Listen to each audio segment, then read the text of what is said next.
of Stevens Point Bicycle and Pedestrian Street Safety Commission meeting, recorded January 23, 2023. I'll call this meeting of the Bicycle and Pedestrian Street Safety Commission to order. Could you please make the roll call? O'Mara? Here. Plassance? Here. Cole? Here. Finn? Here. Oh, gonna start that over since I was on mute. All right, O'Mara? Here. Plassance? Here. Cole? Here. Finn? Here. Peterson? Here. And Fisher, I don't see. So I have her as absent then. But we've got 5 members and we got a quorum. The first item is selection of a vice chairman for the Bicycle Pedestrian Street Safety Commission. I'd invite nominations. I will nominate Janet Georgella Finn. Is there a second? No seconds would Okay. be needed. They're just Any other nominations? Would you be willing Sure. and able to? Sure. Okay, just a vote. All in favor? Aye. Aye. Opposed? Congratulations. Hopefully I never have to run a meeting. Don't worry. I'm here to help if that happens. Report of the July 28th, 2022 meeting of the Bicycle and Pedestrian Street Safety Commission.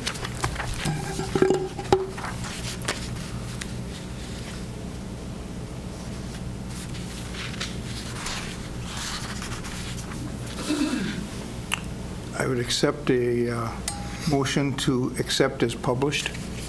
A motion to accept as published. I'll second it. All in favor? Aye. Opposed? And now Tori Jennings is going to give us a presentation on cycling without age. I'll just give a quick, like a minute background.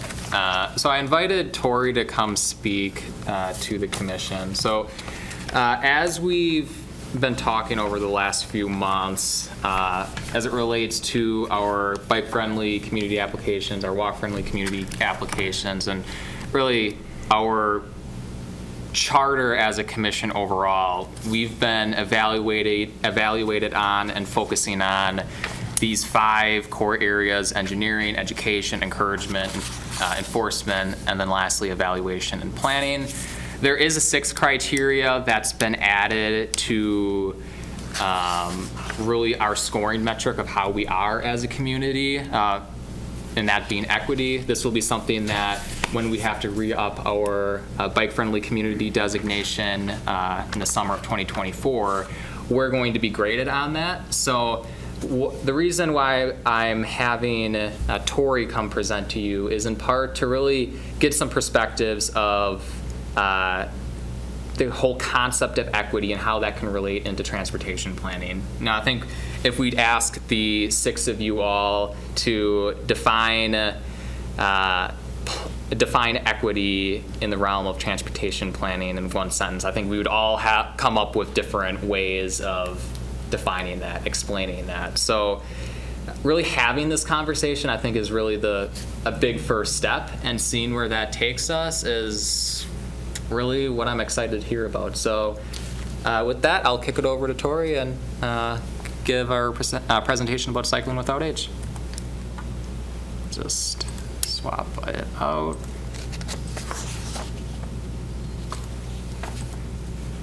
All right, the floor is yours.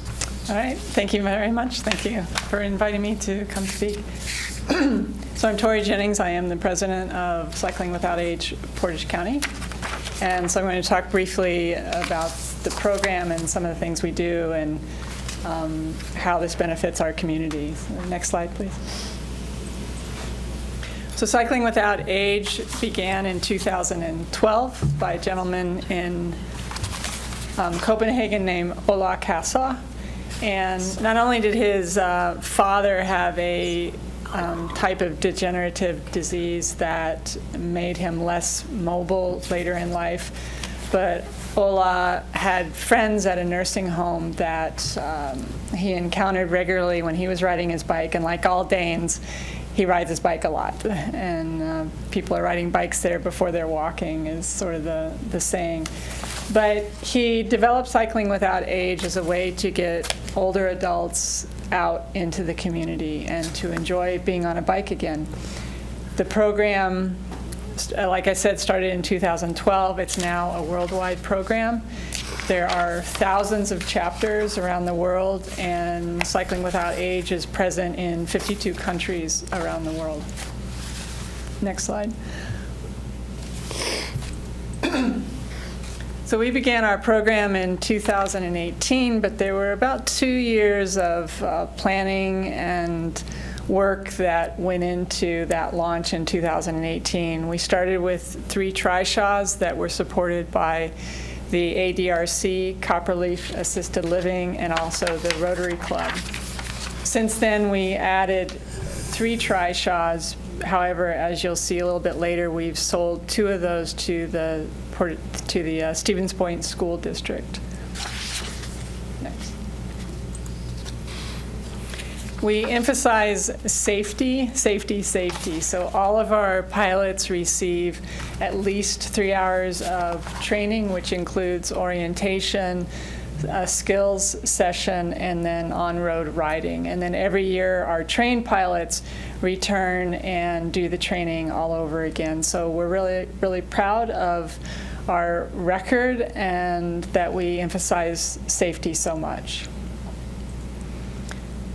The trishaw fits into the Stevens Point idea of an active living lifestyle, but it's really a social program. It's an antidote to loneliness, and there's an increasing body of research that demonstrates the harmful effect of loneliness. And this is for people living in facilities, but also people out in the community that have very little contact with other people. And there's also a growing body of research evidence that's demonstrating that spending time in nature has really positive health and psychological and mental effects. And I can talk a little bit more about that as we go along. So the Trio Bike Trishaw is the trishaw that we have in Stevens Point, and it is specially designed. These are built in and shipped from Copenhagen, Denmark. And the Trio Bike Taxi, which is the one you see here, is specially designed for people with limited mobility. So the footrest can be removed, so the trishaw can be brought right up to them, and all they need to do is sit down. We can do, with the assistance of staff at the facilities, we can do transfers from wheelchairs into the trishaw, as long as people have the ability to stand a little bit. For people who cannot stand at all, many of the facilities have lift devices, and the staff can use those to do a transfer into the trishaw. We can ride the trishaw right inside the facility and then ride it right back out. We do an increasing number of special events. It's become quite popular for that, and we also are partners with the Stevens Point Parks, Recreation, and Forestry Department. We've been in the 4th of July parade almost every year, and now we are part of the Riverfront Rendezvous. So we give rides during the rendezvous along the river. We also help people get from the parking lot down to the riverfront during the rendezvous. We have lots of special requests, and one of them, which was really fun, was a regular rider of the trishaw. She was getting married, and she wanted, right after their wedding, to take a trishaw ride. So our pilot got all dressed up and put cans on the back of the trishaw and did a ride around town. So that was a lot of fun. Another exciting expansion of our program is our partnership with the Stevens Point Area School District. And like I said, the school district has actually purchased 2 of our trishaws, and now they are the owners of those. But we started a program to give rides to kids with special needs, and the feedback on this program has been really positive, just like feedback we're getting from activity directors at the assisted living facilities. For example, residents could be really maybe a bit grouchy and not having a good day, but a Trishaw ride, they come back and they're in a much better mood, much more cooperative. We're seeing the same thing with young children.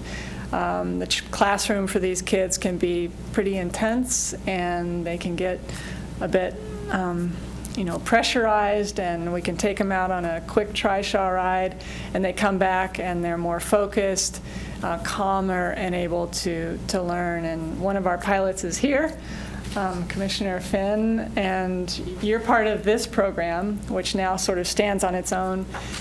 Do you have any comments at all about your experience as a pilot with the school kids? When I first went to plover riding school, to find that the teachers brought the students out and they were waiting to have a ride, and what was fun is, as I went back for the second and third time, that the same students, they just wanted that ride again. So there were some that just were so anxious to do it every single time we came. Some, of course, a little more reticent, probably depending on what their day was like, but just rode the circle around the track that's at Plover Whiting by the playground there. And the other students in the regular ed classes, they would wave as we went by, and sometimes they would say, "Can I have a ride too?" And the students who were in the Trishaws loved, sort of feeling like they were in a parade too, and would wave back to them. So it was a really fun experience. And then just talking about whatever, depending on what they wanted to. And just making small talk as we went around circles. So it was really fun.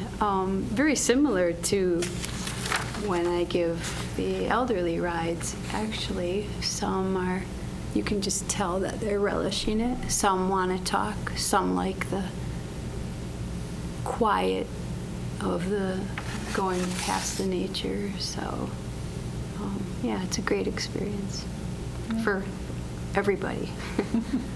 Thank you. Thank you for adding that. Yeah, so that's an exciting addition to the program.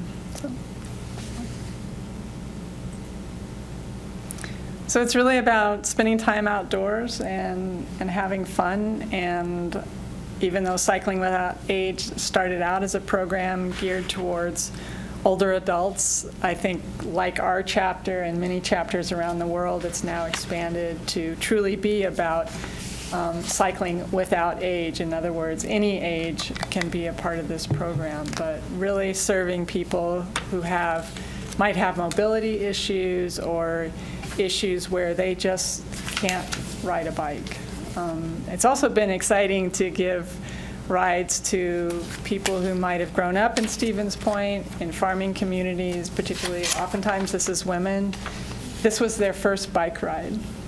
They've never owned a bike, they've never ridden a bike, and so they might be in their 90s and tell me this is the first time they've had a bike ride. So lots of stories, lots of experience, and it's been just a great program to be a part of, and I'm really proud of all of our pilots and all of our sponsors and the city that has supported this and everything that's gone into it. So thank you.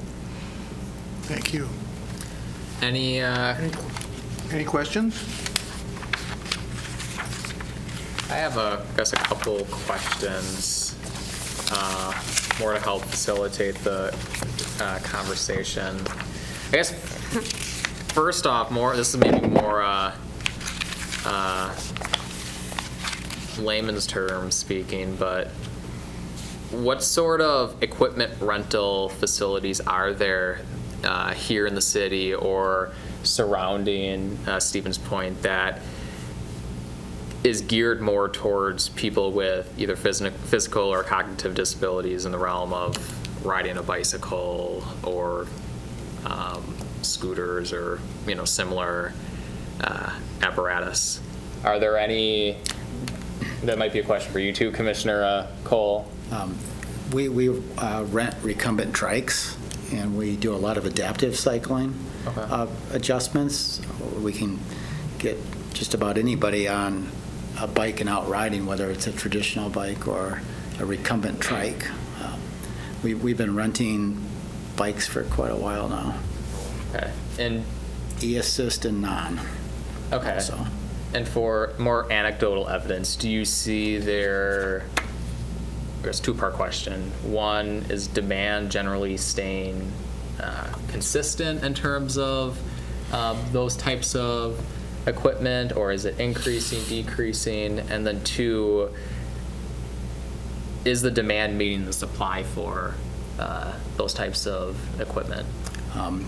The demand has been up since COVID, and right now we're just starting to get inventory. We actually have too much inventory at this point because we couldn't get anything when the demand was high, and now we're starting to rebuild our rental fleet again for this summer. Because of the Green Circle, I mean, a lot of people want to get out, and there's a big demand when people come to visit families or just to visit the Stevens Point area. And, you know, it doesn't matter how you get out to enjoy the Green Circle, whether it's, you know, cycling without age or, you know, riding a traditional bike or a bike that's set up for somebody with physical disability or needs. Mm-hmm. I just wanted to clarify too, not as a plug for the business, but that you're speaking for Hostel Shop. Yes. So, Mm-hmm. you know, Yeah. and so you know the business of rental. And more anecdotal evidence for you, Commissioner Finn or Tori. You know, when you're conversing with people as part of this program, are there certain themes that you come across as far as challenges in our communities as it relates to access, navigability around town? Are there certain things that you remember kind of thinking back to at the times when you've been with these folks? Are there certain conversations that stand out as, oh, I remember this person saying, you know, this is a challenge or this is something that we should look at? A challenge as far as navigating? Either navigating, access. Well, I'm not sure if this is what you mean, but as a pilot, there are some of the hubs that are, you know, have been a little trickier.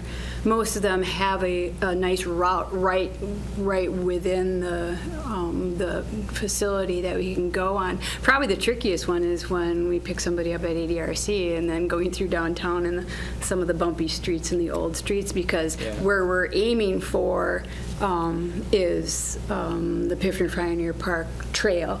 Mm-hmm. And that can be a little tricky navigating, getting there. So I'm not sure if that's what you meant, but I know that those areas are the very areas that we're going to be focusing on soon. So on downtown and leading to the riverfront from downtown. So No, that helps, because myself and Mayor Weese's working on finalizing membership for our soon-to-be created age-friendly committee, and we're hopeful, or we're shooting for at least February, that the request to create this committee would be brought before council, with this first kickoff meeting being either later February, sometime in March. And you know, that's where I think understanding kind of where are some focus areas as far as kind of what you were talking about with navigability, or even just the downtown Green Circle Trail, Piffner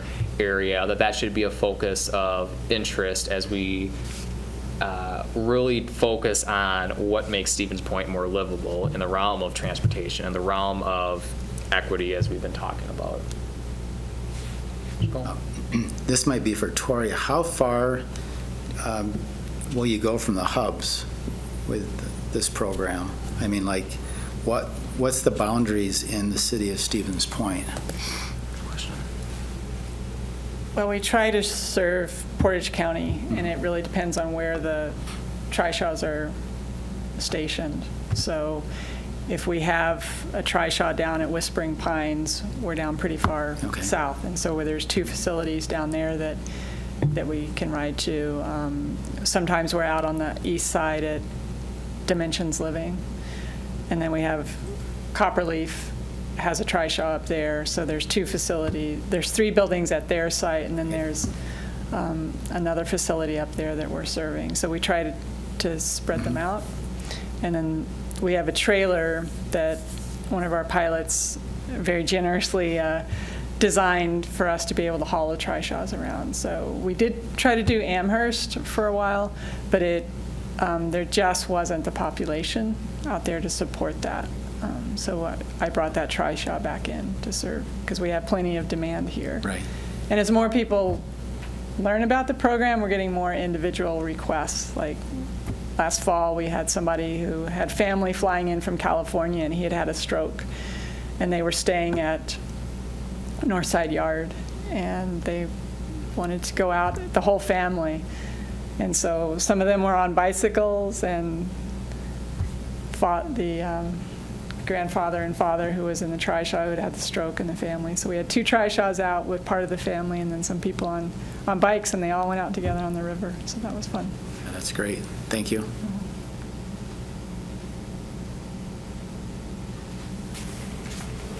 Any other questions? Well, the next item on the agenda is presentation by Susan Gaddard, representing the 1,000 Friends of Wisconsin on a safe routes project that was recently completed within the city of Stevens Point. Thank you, George. All right. Looks like its screen share is loading, so hopefully those on Zoom can see the presentation. Yeah, I guess I'll kick it over to Susan right away. If you wanted to give first just a background on the project, since we do have a couple new commissioners since the last time you presented to the group last summer. Yes, hi. Thanks for letting me join you all this evening. Can you guys hear me okay? Yes. Yes. Great, and I can see the screen. So, yes, so we had this project last year, and it was with Stevens Point. Wisconsin Rapids also participated.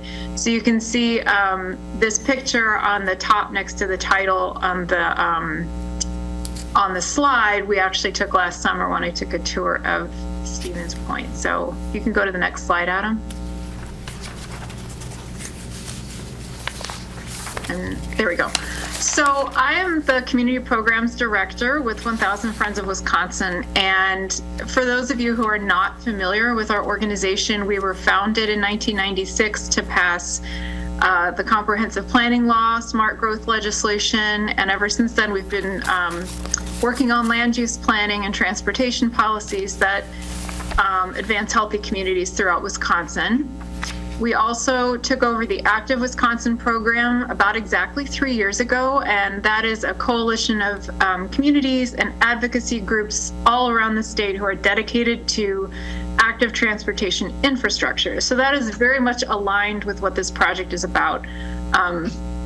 We work statewide, sharing resources and advocating for policies that make it better and easier, open up options and access for people to get where they need to go, whether or not they have a car. So we're really interested in walking, biking, and transit in particular.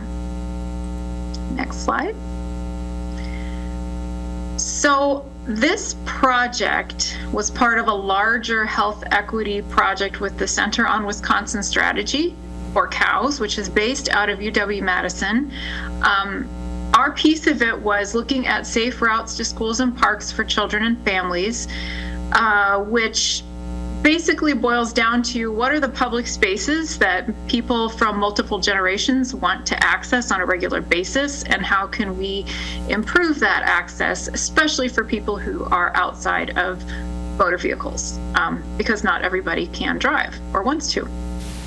So the invitation went out to the entire Green Tier Legacy Network, which is statewide, and it was just coincidence that the two participating cities were so close together. So it was you all and then Wisconsin Rapids. And the project ran, we started in June and wrapped up with the report last month. So this slide shows a timeline of kind of how the project rolled out. A lot of it was some rather pedantic background work on my part, reading plans and policies in place and collecting data. I believe I first talked to this group in June. That's when we kind of kicked things off. And the other two things I want to highlight on this timeline are the bolded items in July and October, which is when I had the opportunity to actually drive up to Stevens Point and visit in person and take a tour of a lot of your facilities and the places that we were looking at.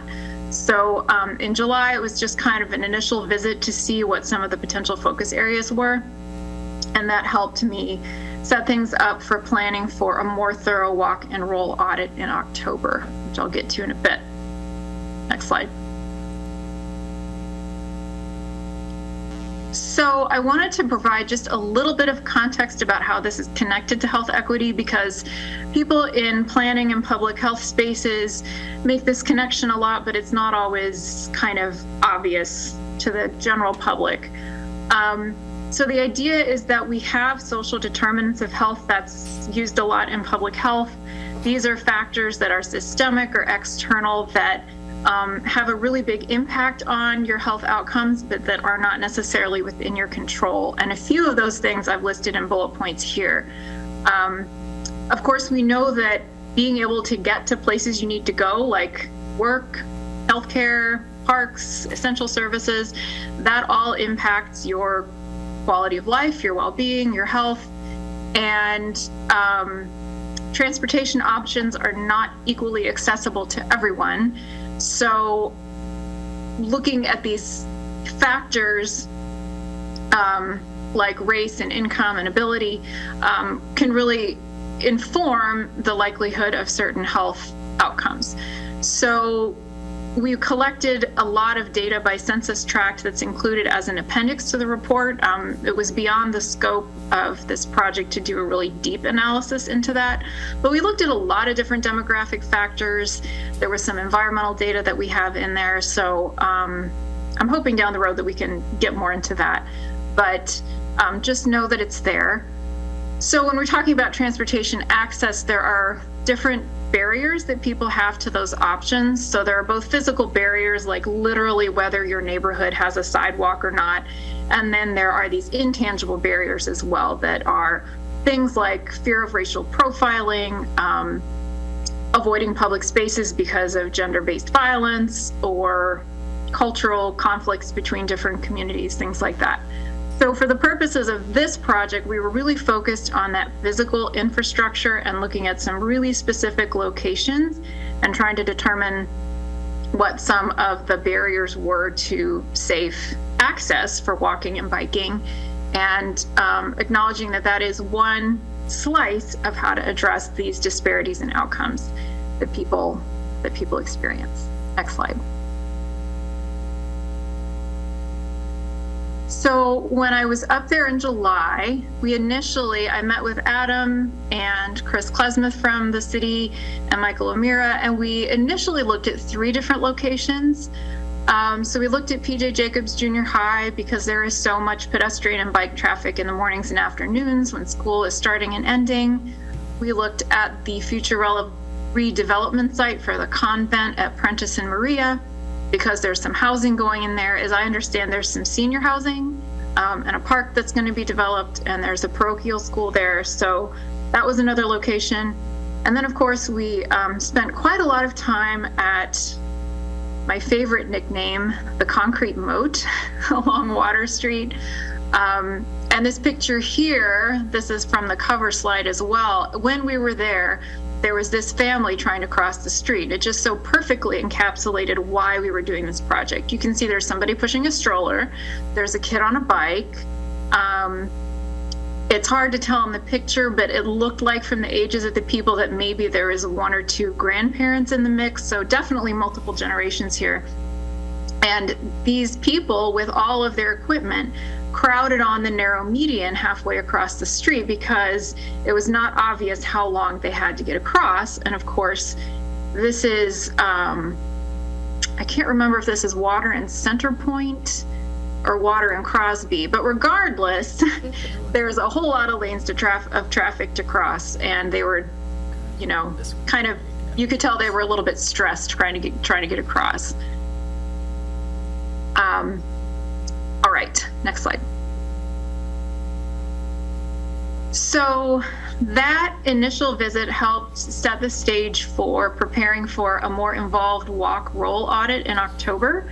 So I'm referring to walk roll audit because I want to be inclusive of people who are using devices like wheelchairs and strollers and walkers, knowing that pedestrian includes anybody who is outside of a motor vehicle and therefore a vulnerable road user, even if they are not physically walking on 2 feet unassisted. So one of the tools we had at our disposal was this walk audit toolkit published by AARP. They've had this out for a while, but revamped it last year. So it's very user-friendly. There's lots of pictures, really good explanations of different kinds of infrastructure, what to look for, how to evaluate different areas for safe access for pedestrians. And it comes with a whole set of worksheets like the one you can see on the right. I know that the writing here is probably impossible to read, but the important thing to know about this particular one, sidewalks, streets, and crossings, this is what we used. It's basically a whole checklist of all these different features that you can look for and evaluate. So are there sidewalks? How big what condition are they in? Are there obstructions? You'd be surprised how many times you will find like a light pole right in the middle of a sidewalk that's going to get in the way of somebody who's using, who's pushing a stroller, for example. Are there protected pedestrian crossings, et cetera, et cetera. So the worksheet wasn't perfect. We actually found that we didn't always agree on what constitutes a sidewalk being in good condition, for example, but it really helped set the stage for our discussion and provide a framework for the things that we were looking for as we were conducting the audit in October. Next slide. So, of those 3 areas that I toured in July, we ended up just focusing on Water Street as the final project area. Last week, I did a version of this presentation with Adam Kuhn and also with the planner from Wisconsin Rapids. And during that, Adam gave a really great introduction to sort of the layout of Stevens Point and where your highways are and kind of how all that has come to be. And I'm assuming that all of you know more about that than I do. So I'm just going to go right into why we picked this area and what we found. So we were looking at Water Street, which is, well, y'all know where that is, but it's such a large thoroughfare in the city. Thank you. And on the right there is the downtown where there's a lot of pedestrian traffic.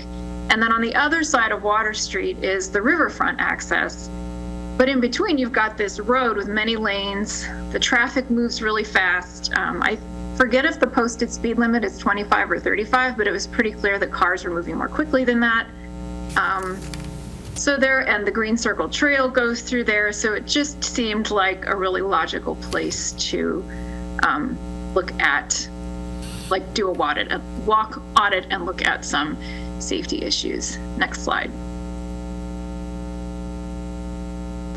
So on this one, the circled areas are where we were really looking at more closely. The one at the very top, we didn't take observations on, but those bottom 3, so Crosby and Water, Main Street and Water, and then Water and Clark, we took a bunch of pictures, took a few videos, which you'll see in a little bit, took a lot of notes on those worksheets. I brought those home with me and sort of compiled all that information. But it was just really instructive to do that there was myself and 6 other people who joined us in October. So it was me, a couple of city staff, somebody from your city council, a couple of advocates and employees from Mid-State Independent Living Choices. And one of them was able to check out a wheelchair for us to try out so that we could kind of get an idea of what that user experience is like. And we just walked the corridor and made a lot of observations and took a lot of pictures and kind of parsed through all the different things that needed to happen there. So you can move to the next slide. So this was the first place we stopped, Water Street and Crosby Avenue. As you probably know, this vantage point, so I took this picture looking across Water Street with the river behind me. And if you go to the next slide, I just put some labels on there for the kinds of things we were looking for. So we were really getting pretty granular. So one of the things we noticed was that there was no countdown for the pedestrian signal. I think this was an issue for that family that was trying to cross in July. So there's like 7 or 8 lanes of traffic there. There's a median, and you get the walk signal, and a few seconds into the walk signal, you get the flashing red hand, but no indication of how long you're actually going to have before the cross traffic gets a green light. So that is rather stressful, but it's also kind of an easy fix to install one of those things. So that's one thing we noticed. We had someone cross this intersection in a wheelchair and noted that the trash can was right up against the pole that has the push button. So if somebody is sitting in a wheelchair and may not have very good reach, it would be difficult for them to get to the push button to get across the street, or to trigger a red light so they could get across the street. We noticed that the median was not in good condition. It's very narrow. There's no curb ramp. So a single able-bodied person wouldn't have any trouble standing on that median waiting for the light to turn so they could finish crossing the street. But if you have more than one person, or if you have a stroller or a wheelchair, you really couldn't get up there at all. And then, especially with fast-moving traffic, that crosswalk does not stand out in particular to motorists who might need to notice that there are pedestrians crossing the street. So I mentioned a couple of times that we had the use of this wheelchair. I want to emphasize that we were really grateful to have that to have a glimpse into what the user experience is like for somebody using a device like that. That is definitely not the same thing as needing to use a wheelchair or actually having a disability. So I want to make that distinction very clear. But at the same time, I think this video of Trevor Rourke, hopefully it will work. Hopefully. There we go. And Trevor is on the call, so Trevor, thank you again for being our guinea pig. You're the star, Trevor. We've got thousands of views on YouTube on this short for some reason. I think the algorithm did something, but anyway. Here he comes back. It's only 20 seconds, so we'll just watch it. Stop! Light's not even You can see he's coming back across. Push the button. Go back and push the button. He didn't push the button. Yellow light. Gotta hurry. Really hauling it to get there. The light was flashing. We weren't sure he was going to make it. And I don't know how well it showed I'll play it on near the beginning. Yeah, while you're playing it again, I'll just notice how he kind of goes over the edge of the median and tipped a little bit. We thought he was going to fall over. Let me, So, and you know, I want you all to know that. no. Yeah, Trevor, you were nervous too, I bet. I want you all to note that, I mean, Trevor is an able-bodied person with, I assume, considerable upper body strength who doesn't need to use a wheelchair. So if you had a condition where you could not move this quickly, it would be a much different situation. I used the wheelchair too in a couple of places, and every crack in the concrete, if the push buttons were located too far from the intersection, it was just that much more effort to get back and forth. So it was really very instructive.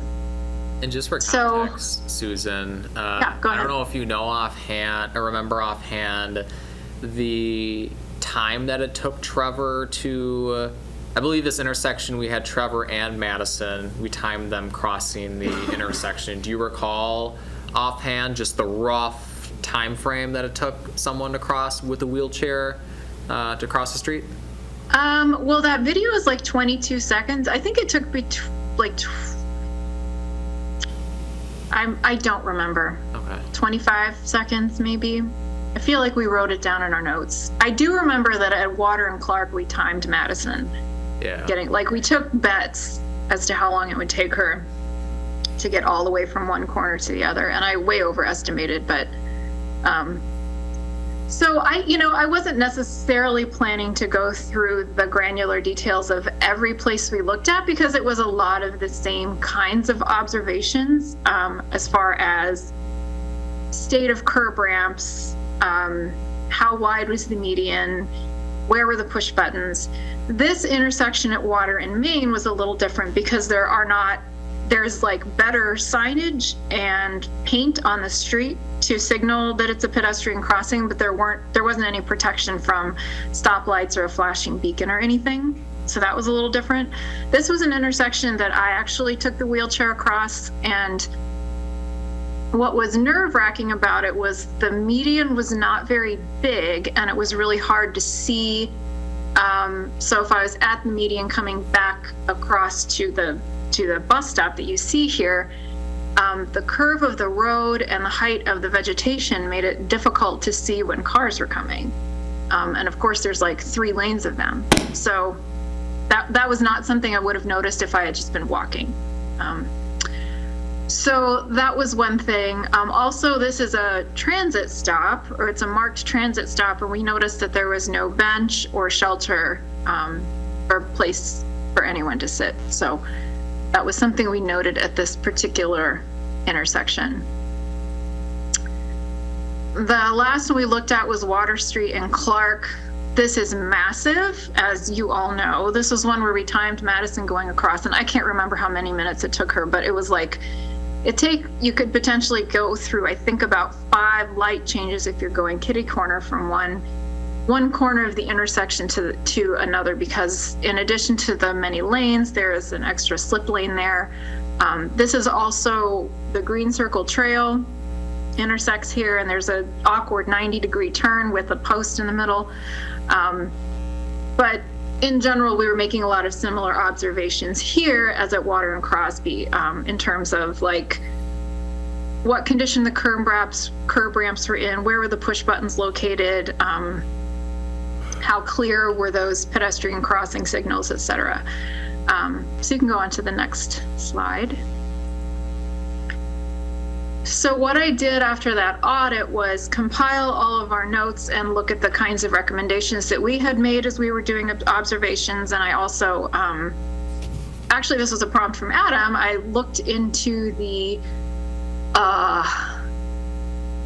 manual on uniform traffic control devices, and there was another guide I found for ADA accessibility that had some pretty specific like engineering specs for the appropriate kinds of things to install, like how to grade your curb ramps, how big to make your landings, how to stripe your crosswalks to make them more visible and stuff like that. So I included those in the recommendations, but you can see in this list of observations, we got more specific and there are more of them in the report, but these observations were the kinds of things that we were discovering as we conducted that audit.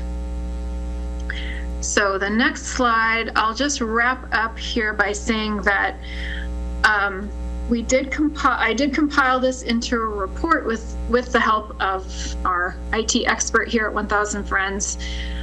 She's also the one who put everything into those maps, into the GIS. But I'm sure Adam can share out the link with you if he hasn't already, but this report is available as a story map.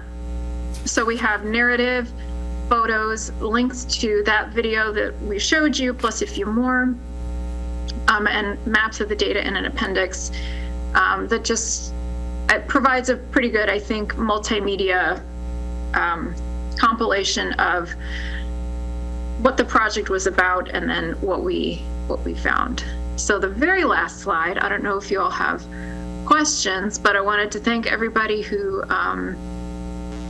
showed up and showed me your beautiful city. I love Stevens Point. You've got some beautiful public art and beautiful riverfront. You need to improve your curb ramps, but I had a really good time going out there and meeting everybody and spending time with you all doing the tours. So, are there questions?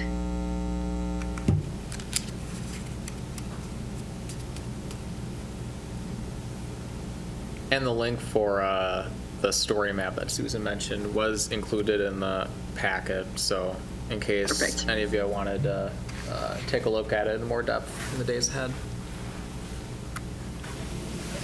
Adam, if you can run Q&A, I can't necessarily see. I can see Trevor has his hand up, but if there's Oh, yeah, it's hiding a little bit. Yeah, anybody else, make sure that I... yeah, Trevor, if you want to ask your question to Susan. More of a comment. Hi, Susan. Yeah, it was a great experience and definitely eye-opening in all the different elements we were kind of discovering, as Susan put it. So I just wanted to thank Susan for all this extensive work and 1,000 Friends for coming up to Stevens Point to help us explore our own streets. So thank you.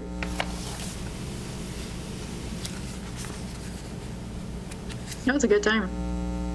I will say, you know, one thing I meant to say also is that one thing I really learned from this, both this and the other city I worked with, was that the devil really is in the details. Some of those infrastructure tweaks can make a really big difference, especially if you're somebody who's, you know, not able to move very fast or use a device or have a stroller that you're pushing or whatever, even without rebuilding the entire road or redesigning your entire downtown, just having countdowns and things like that can make a difference. So, was there anything else? Any last minute questions or comments for Susan? Folks here or on Zoom? Commissioner Fisher? I guess I just want to say thank you too. It was really informal and educational. I walk that area all the time, so it was nice to see some different ideas of how to improve it. I don't know if I should say this now. I don't know if Susan is going to log off. The next item on the agenda was the bike ped count. And I was just going to say how what we saw in this summer's bike ped count dovetails. Would it be okay if I just say something about that now? Sure. Dovetails with what this tour and research showed. And as serendipity would have it, I was looking at what am I going to say about the bike ped count, which I coordinated. I was looking at that, and it was after I looked at that I looked at the memorandum for what Susan was going to cover.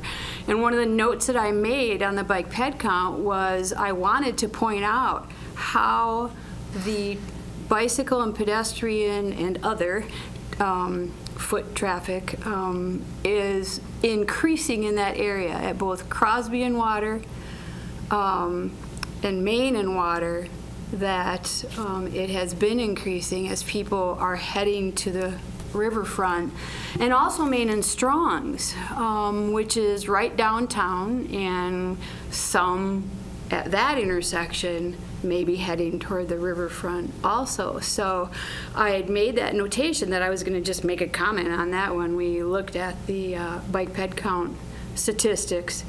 But just wanted to, while Susan is still on and Trevor is still on, to just point out how that, I think, is one more thing that shows how much we need that corridor improved, because traffic is increasing. Good point. That's an interesting observation. And I'd be curious too if some improvements are made, if you might see another jump Sure. in pedestrian and bike traffic too, just because it's safer and more accessible. Any last minute questions, comments for Susan? Awesome. Appreciate it again, Susan, for your work on this project and presenting this evening. Speak for all in saying that we've definitely learned a lot over the last 6-9 months. So I'm super appreciative of the work, kind of the roadmap that you set for us for what we can do going forward. So I've done a lot of tremendous work for the city, and we can't ever be more thankful for that. Well, I had a great time, so thank you all. And if anybody has questions, Adam, you're welcome to share my 1K Friends email also. Okay. If anybody wants to follow up or anything. So, all right, I'll sign off now. Bye. Awesome. Thank you. you. Well, Janet already gave us an introduction, and we're going to have a report on our annual bicycle count, which we did this last September. I'll give just a quick run through. First off, as Commissioner Finn alluded, want to give lots of props, a shout out for you for spearheading this again in 2022. I know that's a lot of work that was put on your shoulders last year, 2021, so it's helpful for me to see too in the lead up for this year's bike ped count. Because now it's going to be your turn. That is right. 3 years and I'm retired. That is right. But I That'll wanted. help you. Thank you. But I want to talk a little bit too about really the purpose why we do these bike ped counts every year. I believe the first year that we've done this was, I believe, 2014 stands out. So we're approaching about 10 years now of data, which is really, this is now the fruit of 2011. Mm-hmm. Perfect. So this 11, 12 years of data is really now we're at the point where we can start seeing some statistically significant trends for the better or for the worse in terms of bicycle usage, pedestrian usage along sidewalks. But a couple things that I want to point out specifically why these locations were counted, why these locations were observed in 2022. Some of it's just been because it's been counted every single year since 2011. These are more of the higher frequented areas, so having consistent observation year in, year out during the same time of the year, same time of the day is really beneficial. Some of these locations as well are meant to look at areas where there might not necessarily be the transportation infrastructure in place right now, but understanding multimodal usage in this area could help spearhead future planning initiatives for that area. If it's more smaller, tangible improvements, kind of what you've heard from Susan, or if it's really larger improvements, if it's a full street reconstruction, intersection improvement, etc. So that's really, having the data helps understand, should this be a focus area, yes or no, and if there's some trends, some observations that you see, what specific projects could be implemented as part of this improvement. And the second area is really focusing on areas that have undergone change. One of the newest intersections that was incorporated for this bike ped count was the Reserve and Main, the introduction of the contraflow lane. So really looking at more of the evaluation component of planning, looking at, okay, this infrastructure improvement has been installed. Are you really seeing the fruits of your labor in terms of usage, in terms of safety for a bicyclist crossing Main Street, a pedestrian crossing Main Street? Are there, tangible improvements that you can see through the observations of these counters, folks participating in the count at that intersection? So yeah, this conversation today is more so just general discussion. If there's anything that you wanted to point out, things that caught your eye, with the 2022 totals when compared to the past years, feel free to shout them out. I know Commissioner Finn had some comments. Yeah, that's all I wanted to point, that's all that I was going to point out, and then it was such a coincidence that then the next thing I read was what the focus ended up being from the 1,000 Friends of Wisconsin project, so it's like, oh, okay, good. What were some of the other items? Like I see one year there was one. Oh, where it says other, Yeah. Skateboards, rollerblades, the little scooters that they take on the sidewalk, like those. Yeah. That's more of a campus. I like the e-scooters. It's yeah, it was one of the things where it just, I was kind of curious to see if there would ever be, if there would ever be a formal policy for those, on the university level, looking specifically at e-scooters. Is that something that this commission should be mindful of should that happen? I don't have no knowledge of that ever of those conversations taking place, but something to be cognizant of since you've seen this in other communities in the state, seen those types of facilities introduced. Yes, these, in transportation engineering, these sort of counts are really important. They tell you everything about where there is a need to how wide the sidewalk should be. Whether there's enough volume that maybe you'd be willing to grade the sidewalk to make it so that it's a little smoother and, take out a mound or something in there. These really help, and a lot of times we dismiss it. When we do reconstruction, we'll go to each intersection and we'll count it for 16 hours straight, or 16 hours over 2 days. But the idea is we really want to know, eventually, this is good raw data, but then we want to know what's the max hour.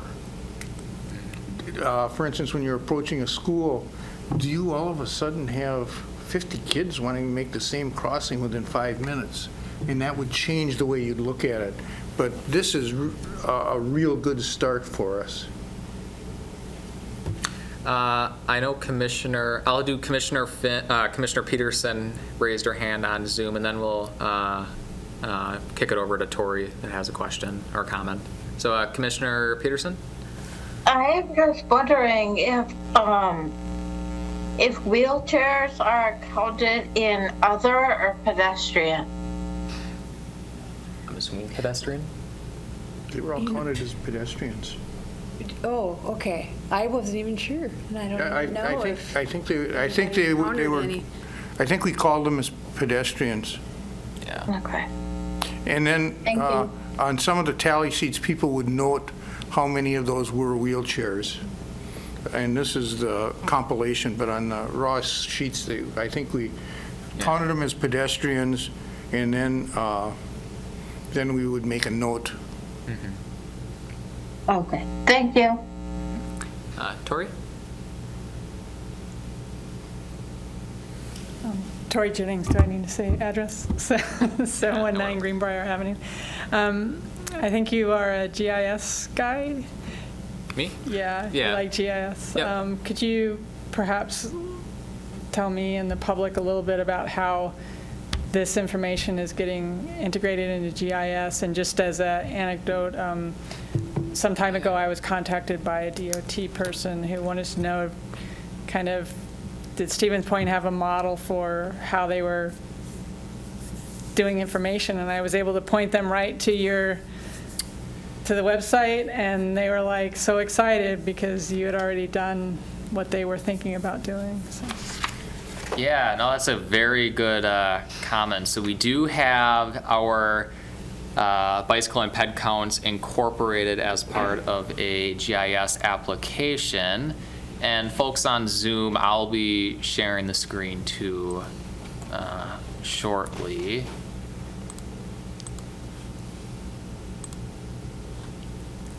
I believe we do have, so this is loading right at the moment. So this is a screen that shows the bike ped counts, the raw data. So right-hand side of the screen shows the intersections that were observed as part of the bike ped counts, not only in 2022, but dating back to 2011, 2012. And then as you focus on each intersection on the left-hand side of the screen shows the raw data, how many bicyclists, pedestrians, and then the other category, and then the exact location. And these aerials were taken, this would have been in the spring of 2020, I believe February, March timeframe. So it's a couple years old, but relatively accurate for most of these areas in terms of the built environment today versus what's depicted on the aerial.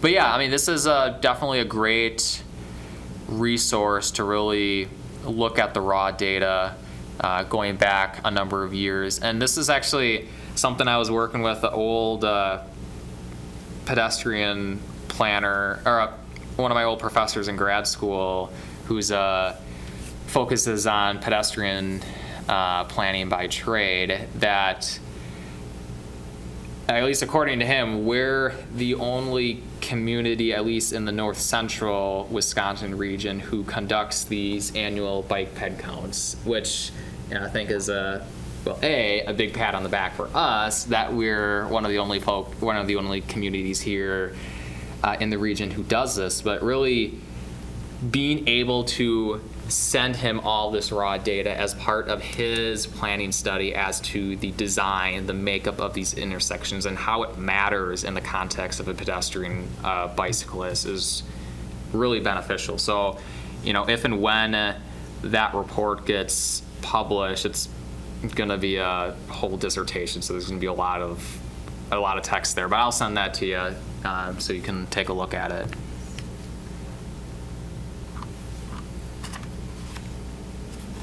And if you have any questions about navigating this on the city site as well, let me know, and I can either send you the link or give you a walkthrough.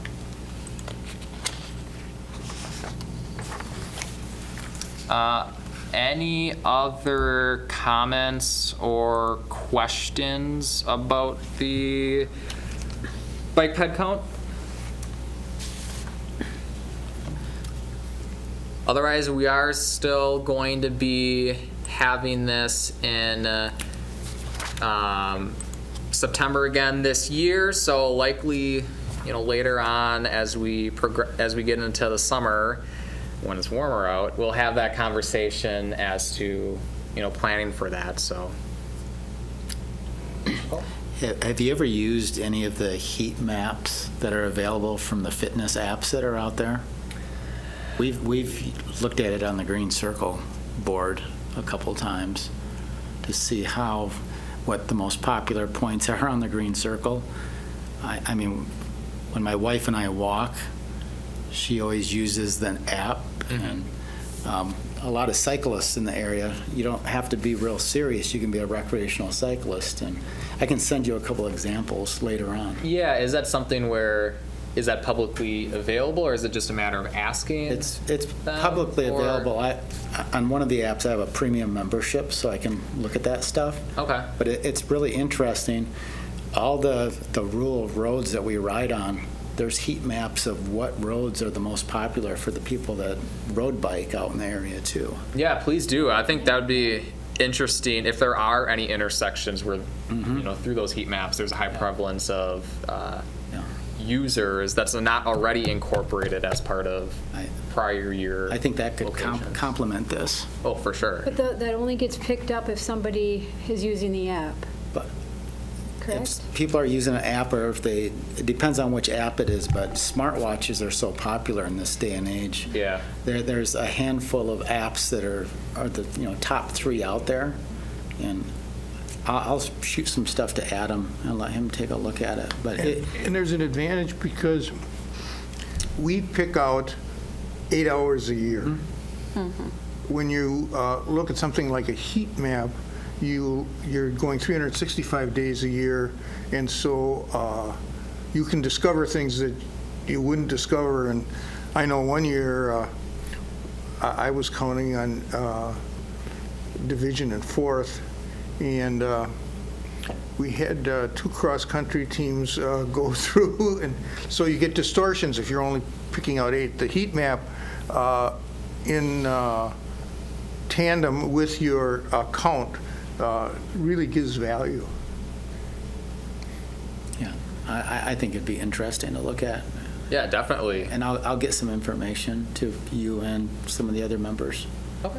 Thank you, Scott. I see Trevor Rourke, your hand is still raised. Do you have a question, comment regarding the bike ped count? Yeah, just another comment. Thanks, Adam. Just want to say thank you to Janet for making this happen again. You know, it's a lot of work, so thanks for doing it. Thanks for always counting Yeah. at an intersection. No problem. It's fun. Hey, it is. We've lucked out with the weather every single year for quite some time, so cross your fingers. Mid-January can be a little sketchy, or mid-September, that is. Okay, the next item on the agenda is a discussion on the Safe Streets and Roads for All discretionary grant program. All right. So this conversation that I wanted to have with you all is more looking at the big picture as far as all of the grant opportunities that are available at this time. You know, as part of the Infrastructure Investment and Jobs Act that was signed into law in the latter half of 2021, there's a boatload of different grant opportunities that are available in relation to transportation planning, brownfield redevelopment, EV charging locations, for example.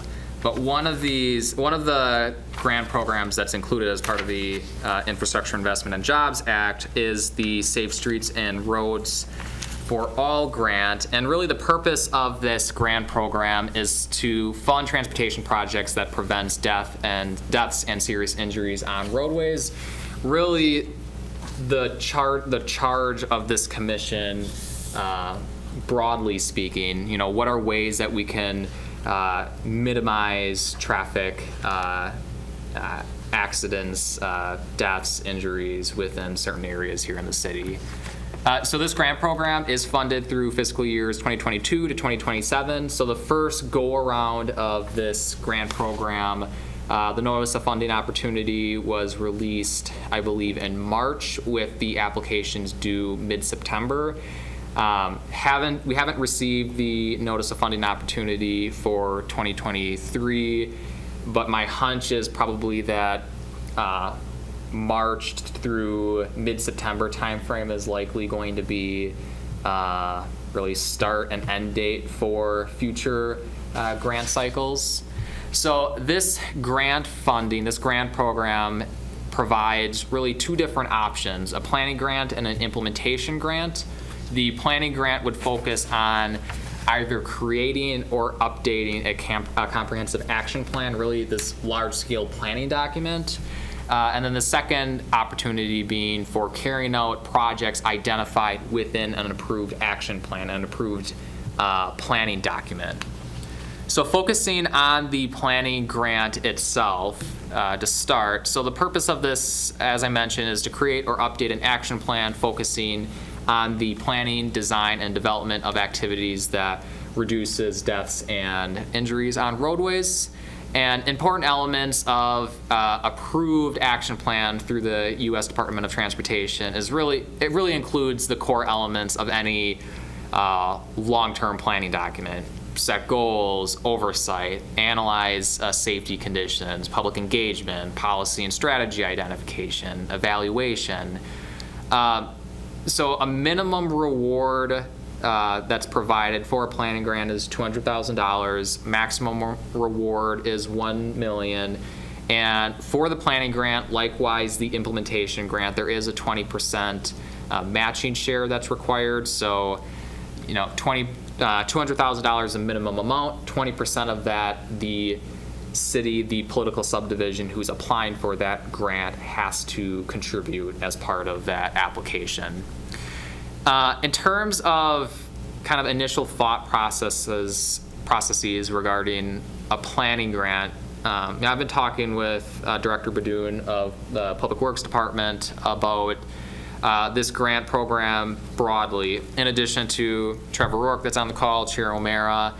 And kind of the intrigue, at least for the planning grant, is recognizing that the Portage County Countywide Bike Ped Plan is nearing 10 years of age. And as you all, I'm sure, know, when you talk about really implementing a planning document, that 10-year mark is really that key dividing point that says, you know, once you're past a planning document being 10 years of age, that's really the time when you should start focusing on what's next. If it's updating that plan to make it more reflective to current conditions, to current recommendations, to current preferences in the realm of, in this case, bike ped planning, or, you know, creating a whole new document overall, focusing on, you know, specific improvements, specific areas that's of interest for a commission, the city, its elected representatives.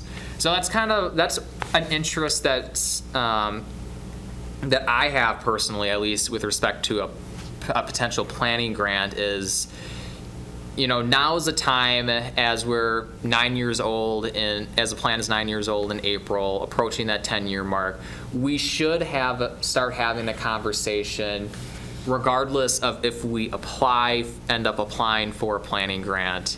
We should start having the conversation as to what does a new bike ped plan mean for the city? What would it look like? What would it incorporate?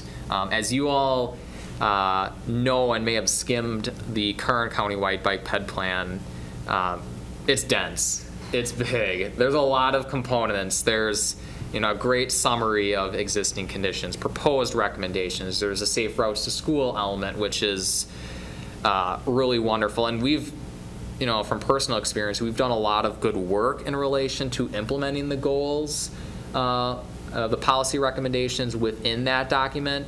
There's still projects that has yet to be fulfilled, and likely there's new projects that we never thought of on the city level back in 2013, 2014 when we were talking about this plan. The second part of the grant program is the implementation grant. So this, as I mentioned, is really is really fulfilling, implementing projects that were included as part of a large-scale planning document. So in the context of an implementation grant, a minimum reward would be $5 million, maximum reward would be $30 million, again with that 20% local matching share. And, you know, just for context, you know, it may be easy to say, you know, minimum reward is $5 million, but, you know, quantify that into projects. $5 million is a lot in terms of projects that can be done. And that's kind of it's a blessing and a curse in a way, that there's a lot of work, don't get me wrong, with applying for a grant, and ultimately the follow-up, the upkeep that comes, the reporting that comes after the fact. But also, you know, this is arguably a once-in-a-lifetime opportunity in terms of funding that is available. You know, is that something that we should take a look at further? Now, there is one, you know, in the context of an implementation grant, there is one potential hurdle in terms of, you know, starting off with the implementation grant, or exploring an implementation grant off the bat, and that's really going back at the age of our bike ped plan. You know, it's approaching 9 years. It's past the recommended time span that the USDOT wants to see as part of eligible projects. That, you know, if there is interest in pursuing this grant program and the proposed route would be an implementation grant, the odds of being awarded a grant based off of our 2014 bike ped plan would not be as favorable, just given the age of that planning document. before I forget, before I go further, just want to give some examples of approved activities as part of an implementation grant. These are all included in the agenda packet, but correcting common risks associated with transportation network, lighting, high visibility pavement marking, signage, which you heard from Susan, a couple items previous this evening, installing safety enhancements for pedestrians. So new sidewalks, focusing on the connectivity of our sidewalk infrastructure, signaling improvements, rapid flashing beacons, audible pedestrian signaling, low-cost safety treatments, again, the signage, high crash, focusing on areas where there's a higher frequency of crashes, rumble strips, speed bumps, implementing the Safe Routes to School plan, focusing on the connectivity of our bicycle infrastructure. The eligible activities as part of the implementation grant is, honestly, it's very broad. There's a lot of projects that could be incorporated as part of an implementation grant. So before I kick it back to you all for conversation, really the purpose of this conversation that I want to have with you is first off, bring this grant program to light, talk about what this means, what's sort of the requirements in relation to this program, and then really hear feedback from you all. Is this something that you would like us to look at further? This is not by all means putting all eggs in a basket saying, whatever decision you make, we're stuck with it. This is more so just saying, is this something that you're interested in, that to explore further? If it works, great, and if not, at least we tried and gave it our effort. So with that, I'll stop talking, and if there's first off, any questions about the grant program, broadly speaking, that you'd like clarified or answered? One thing that I would like clarified is you had implied regarding an implementation grant that it should, maybe because we are the Bicycle and Pedestrian Street Safety Commission, be based on the countywide plan of 2014. Maybe I'm wrong. Or are there other existing planning documents out there that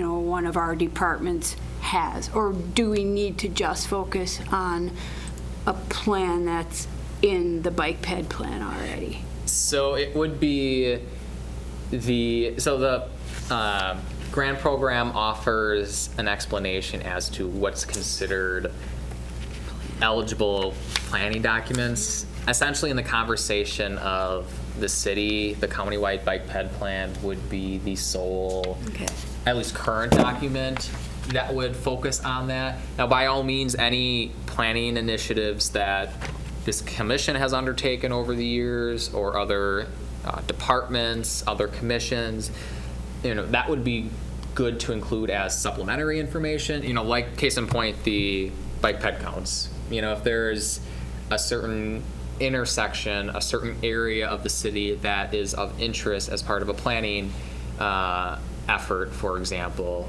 having bike ped count data to substantiate the usage of a corridor, or the usage of bicycle and sidewalk infrastructure within an area, it would help substantiate our case. It would strengthen our application for sure. Well, then it seems that a planning grant is what we need to do first, because you also said that our bike ped plan is getting old. Yeah. And then that would not just include the city again, it needs to include entities from the whole county to make another Portage County plan. Yeah, good comment about the multi-jurisdictional aspect of it. So it is my preference, of course, to, if now in the years ahead, if we were looking at updating or creating a new bike ped plan, that it is a countywide level, a focusing on a metro area that is not specific to the city. And I have reached out to some folks from the county, some folks from the Village of Plover, really to gauge their interest in possibly collaborating with us as part of a initiative.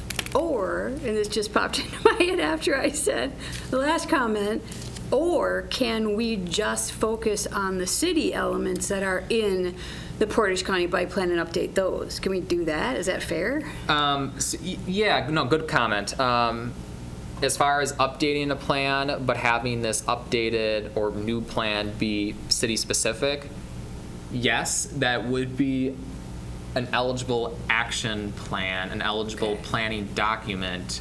But in conversations with the rep from the state DOT, that was one of the questions that I had, specifically with our countywide bike ped plan.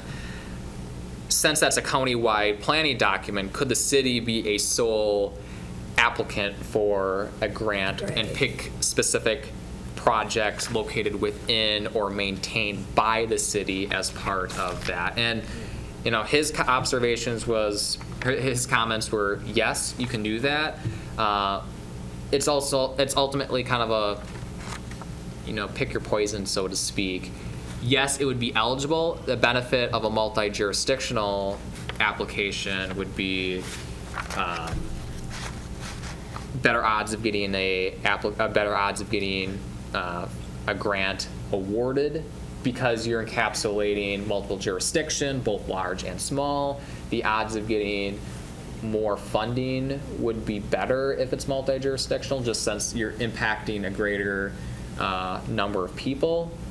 But yes, this could be city specific. So if upon conversing with our neighboring communities, if they choose to either go a different direction or they don't have interest working, that's also an opportunity for us as well as doing a city specific. Well, from what I've heard, Stevens Point is really the only community in Portage County that's following the bike ped plan.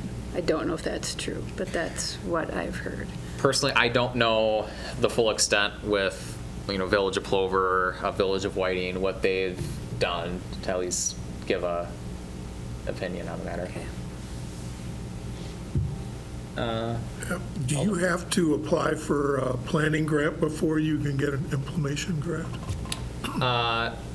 In the context of the city, it would be most advantageous to apply for a planning grant first, to have a more updated planning grant before. And that's a really good point. You can apply for a planning grant, and if we so happen to be awarded a planning grant, that does not restrict us from applying for and being granted an implementation grant down the road. And that's kind of the interest that I have is, and Director Badoon has as well, is is there a way that we could work on updating or creating a new bike ped plan, work through the planning process, get this document updated, approved, adopted in time for us to apply for an implementation grant, either in the last fiscal year of the program or second to last. Because as I mentioned, that's a lot of money. That's a lot of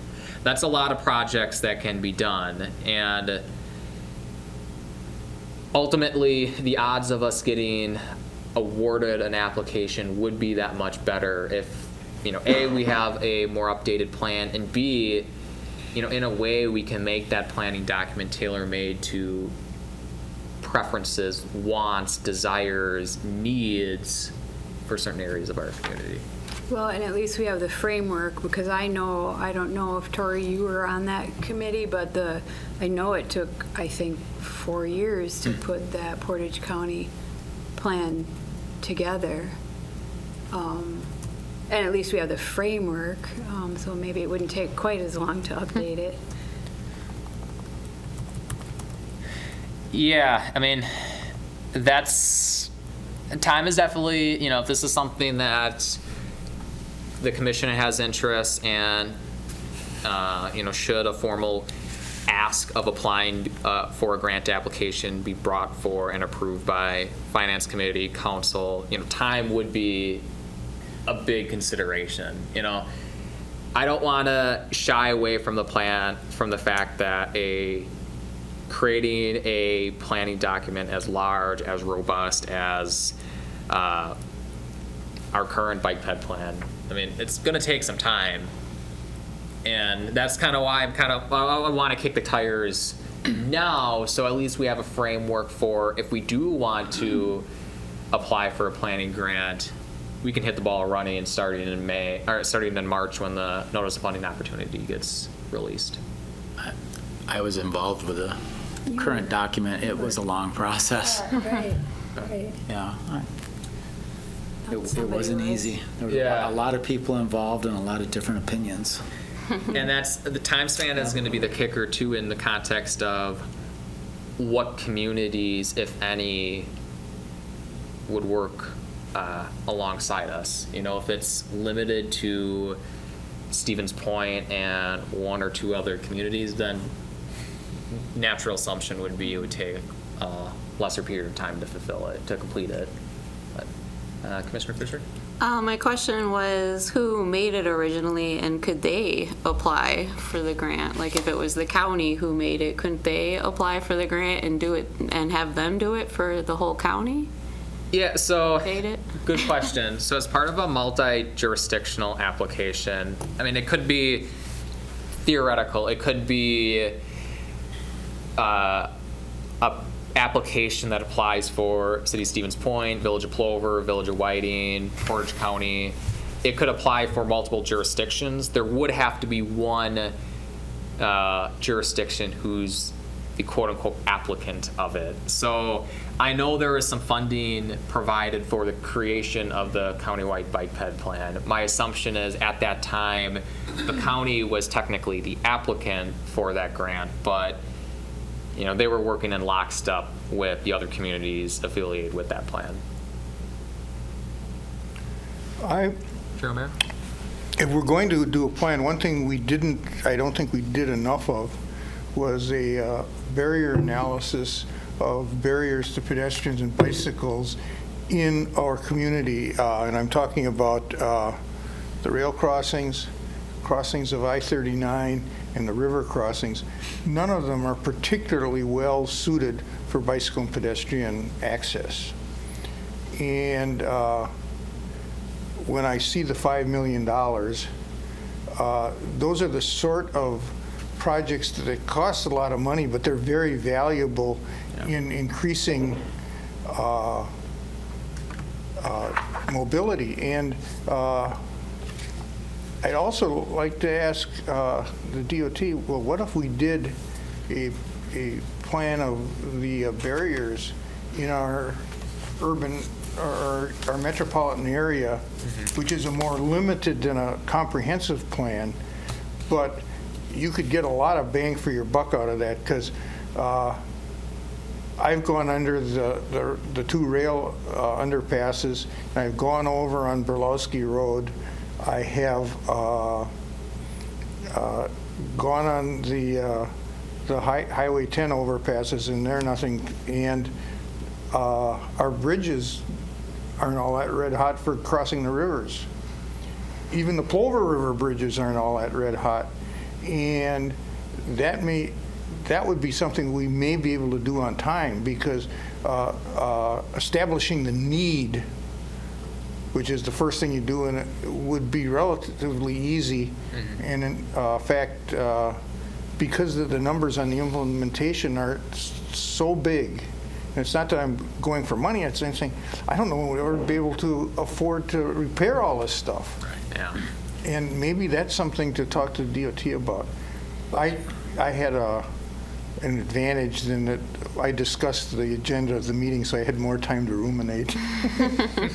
But I thought that, I don't know if they would be amenable to it, but I think that would be, if we could do something about some of that stuff, it would be really valuable.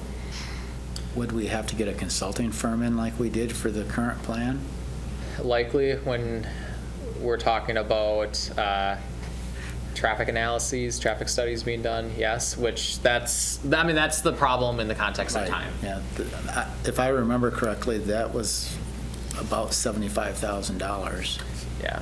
That- Yeah, and that's the benefit, at least, of, having a planning grant, that a lot of that money can be recouped, can be utilized as part of Yes. that.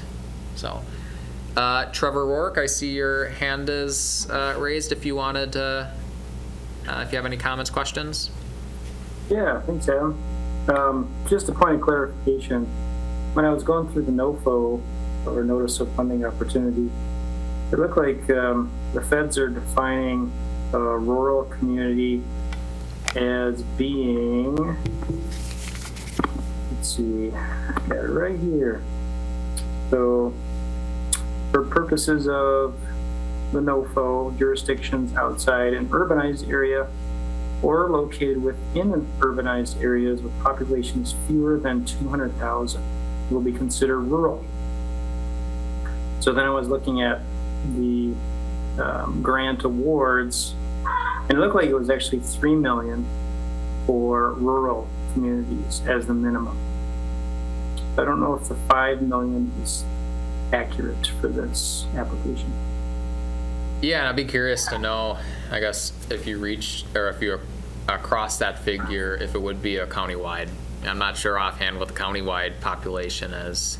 But yeah, no, definitely a good comment. And, one thing I'd want to point out again with the 20% matching share is, for example, if there is the $5 million minimum implementation grant, the city would have to, or however many applicants there are, they would have to foot 20% of that. So the true actual number as to the minimum investment would be, use 5 million as an example, would actually be 6,250,000. So, I mean, needless to say, if it's 3 mil, if it's 5 mil, it's a lot of money. And as I mentioned earlier, it's one of those situations where it's a lot of work involved. It's going to be a lot of time, a lot of stress involved. But again, this is a once in a lifetime opportunity that, personally, it would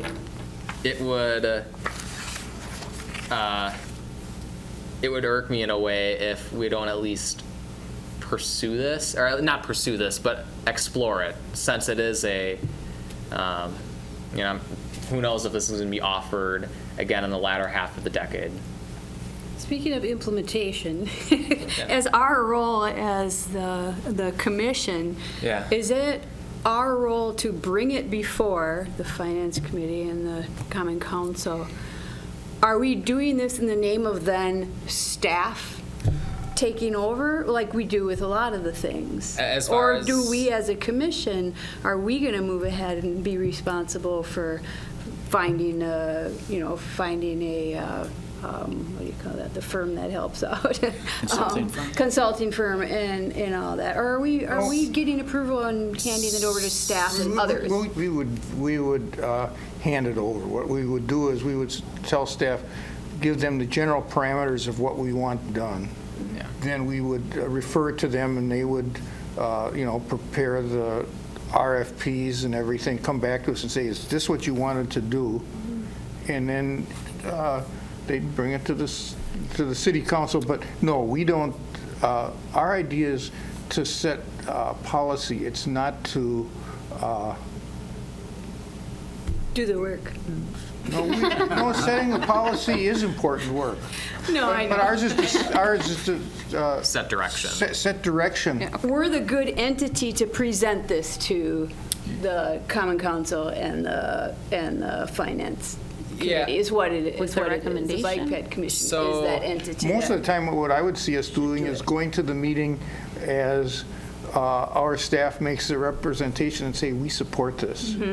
But we wouldn't go up there, for instance, and have our own PowerPoint, and you and I would be up there. Right. Janet. Oh, no, yeah, Yeah. no. I mean, Yeah, in the understand. context of any grant that the city would want to apply for, regardless of the subject matter, the actual ask of applying for that grant would have to be brought before City Finance Committee and Common Council for their approvals. Right. So that'd be something where, if the commission, if the commission has interest in staff looking at this further, and ultimately, we think a planning grant would be most appropriate, we'll kick this back to this commission to say, okay, this is kind of the facts, this is what we've come up with.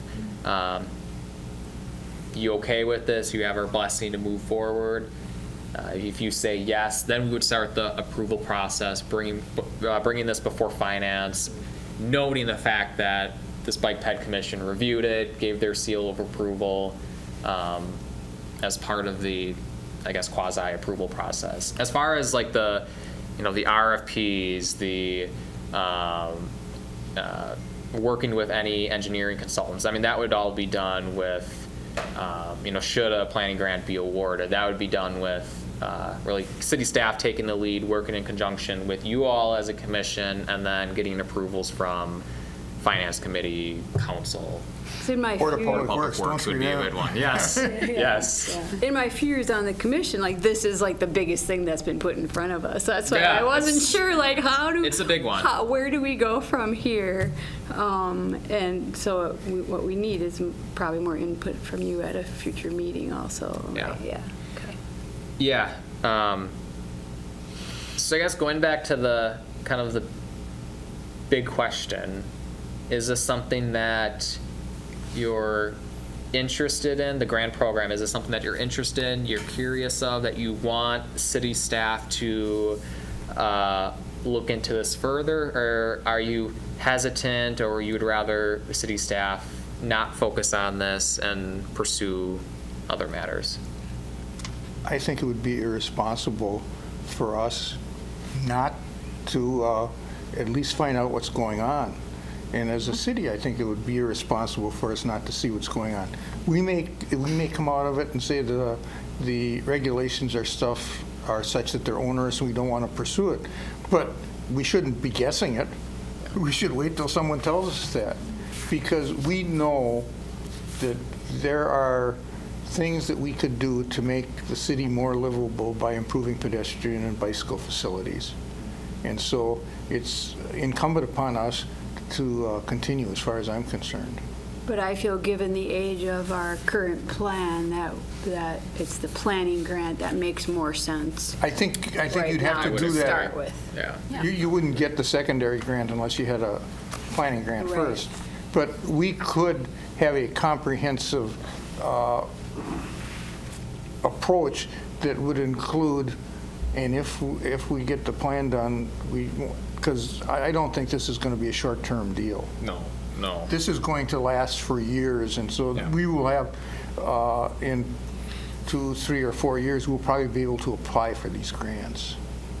An implementation grant. Yeah, implementation grants. Yeah. Because, well, you get a Surface Transportation Act, they're only once every 5 or 6 years anyway. Okay. I guess then next steps, as I mentioned, I've reached out some feelers to some of our other counterparts in neighboring jurisdictions to gauge their interest. So I guess I'll pursue that further to see if there are means that we could collaborate amongst the city and these other communities and see where that takes us. And one thing Trevor and I talked about this over the last few days is really if there is a new Bike Ped plan that would be adopted in however long it would take in the next few years, there's a lot of components that could be incorporated as that.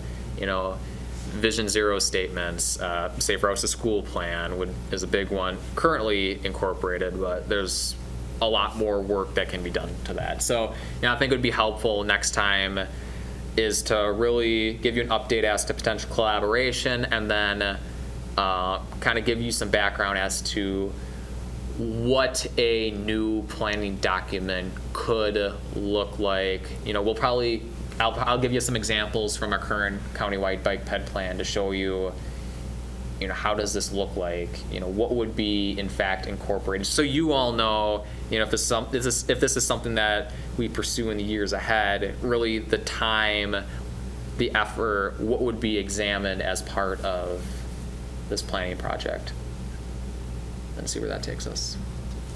Thankfully, we have, as Trevor and I mentioned earlier, the notice of funding opportunity, odds are, would not be released until March, so we have a little time to prepare for that. And knowing that this is not the first year of this grant program, we know what the USDOT is looking for as part of this grant application, and we know some of the bugs that they've encountered for the first year of that program. So we kind of have a jump start. We can work ahead. So hopefully, as we look into this further, if we do in fact apply for a grant, a planning grant, that we're not going to be crunched with time. So Trevor, I saw your hand was raised. Yeah, I just wanted to piggyback. I'm definitely leaning in the direction that the commission is leaning as well, towards a planning grant push. Sounds like the most realistic idea. And also, I was just thinking it might be beneficial for the next meeting or two to have additional research done on what other counties and municipalities are putting into their bike ped plans. Yeah. Ours is robust. I think all of us know that. It's a big plan, but it is antiquated now, as I think Adam kind of pointed out. And there's newer language, newer policy, newer facility designs, newer design guide manuals. There's a lot of information and official, engineering speak, if you will, that you can lean on from other municipalities. So it might be good to look at what other communities are doing with their bike ped plans, especially if they're newer, like more recently approved than ours, for future meetings of this commission. Yeah, and last thing I'll mention too is I talked about this during Tori's presentations, that equity is a big thing that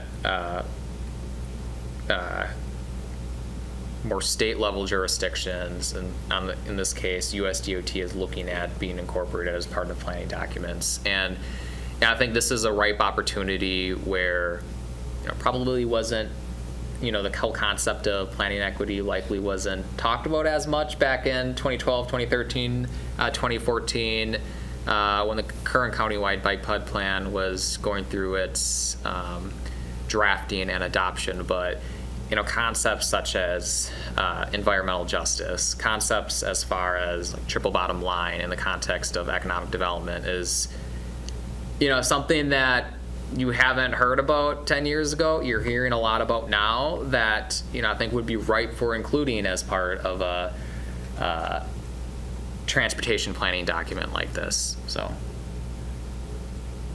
any last minute comments, questions, concerns? There being no further business, I will adjourn the meeting.